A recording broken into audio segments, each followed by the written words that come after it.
আল্লাহ রাব্বুল আলামিন বলেন ওয়ালা ইয়াতুনাকা বিমাসালিন ইল্লা জিনাকা বিল হাক্কি ওয়া আহসানা তাফসীরা।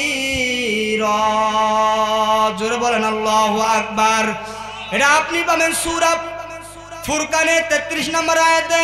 আল্লাহ রাব্বুল আলামিন বলেন, হে নবী, আপনার সামনে যখন মানুষরা দুনিয়ার বিভিন্ন সমস্যা নিয়ে আসবে, আপনি সমস্যার সমাধান করবেন কি দিয়ে? ওয়া হাসানা তাফসীরা, আমি যে কোরআন দিলাম এই কোরআন খুলে খুলে আপনি মানুষদেরকে সমস্যার সমাধান করবেন।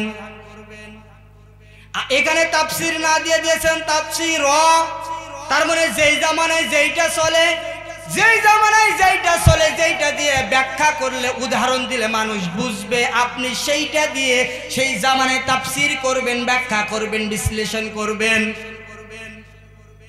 আল্লাহ রাব্বুল আলামিন বলেন, আমি আল্লাহ আপনাকে দায়িত্ব দিচ্ছি, কে কি মনে করুক না, আপনি যখন কোরআনের হক কথাগুলো বলতে যাবেন, যারা বোনের সম্পদ, বোনের হক নষ্ট করে খেয়েছে, ভাইয়ের হক নষ্ট করে খেয়েছে, আত্মীয় স্বজনের হক নষ্ট করে খেয়েছে, সর্বোপরি জনগণের হক যারা মেরে খেয়েছে, এরা আপনার বন্ধু হবে না বিরোধিতা হবে?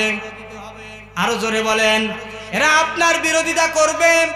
আপনি এতদিন ভালোই ছিলেন, নবীদের জীবনের দিকে তাকান, 1 থেকে 40 বছর বয়স পর্যন্ত কাফেররা আল আমিন আস-সাদিক উপাধি দিয়েছিলেন। কথা বলেন ঠিক কিনা? তিনি হচ্ছেন সত্যবাদী, তিনি হচ্ছে বিশ্বাসী। কাফেররা উপাধি দিলেন 1 থেকে 40 বছর বয়স পর্যন্ত, কারণ নবীজির চালচলন দেখে, নবীজির কথাবার্তা দেখে, নবীজির লেনদেন দেখে কাফেররা উপাধি দিলেন আল আমিন আস-সাদিক।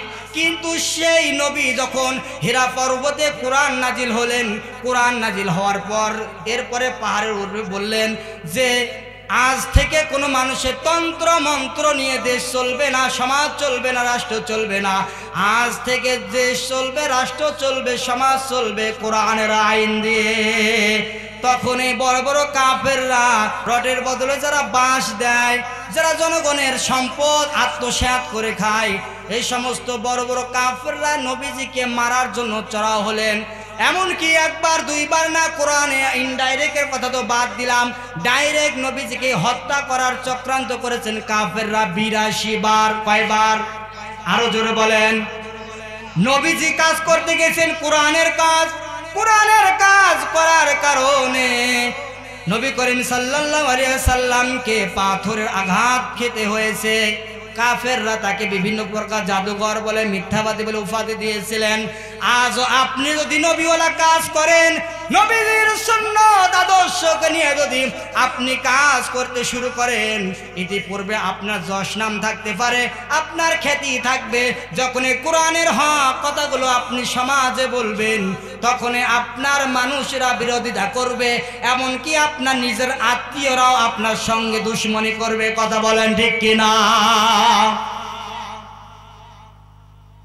সম্মানিত হাজিরিন, আমি যাইটাকে বুঝাতে চাচ্ছি, আল্লাহ রাব্বুল আলামিন নবীকে বললেন, হে নবী, আপনার সামনে যখন মানুষরা বিভিন্ন সমস্যা নিয়ে আসবে, আপনি এই সমস্যার সমাধান করবেন তাফসীর খুলে খুলে। وأنزلنا إليك الذكر لتبين للناس ما نزل عليهم ولعلهم يتفكرون। জোরে বলেন আল্লাহু আকবার।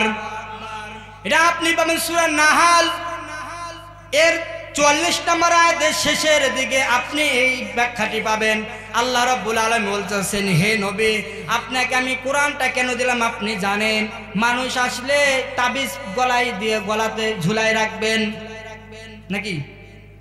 মানুষ বিভিন্ন সময় নিয়ে আসবে, পানির মধ্যে ফু দিবেন, গলায় ঝুলিয়ে রাখবেন, তাকে তুলে রাখবেন, এই জন্য দিয়েছি লিন্নাস। আল্লাহ রাব্বুল আলামিন লাম ব্যবহার করেছেন, আরবি গ্রামার অনুযায়ী লাম অনেক জায়গায় ব্যবহার হয়, এখানে লাম লাম ব্যবহার করেছেন জীবিত মানুষের সামনে। আপনি যখন তাফসীর করবেন, ব্যাখ্যা করবেন, বিশ্লেষণ করবেন, আপনার সামনে যেন জীবিত মানুষ থাকে।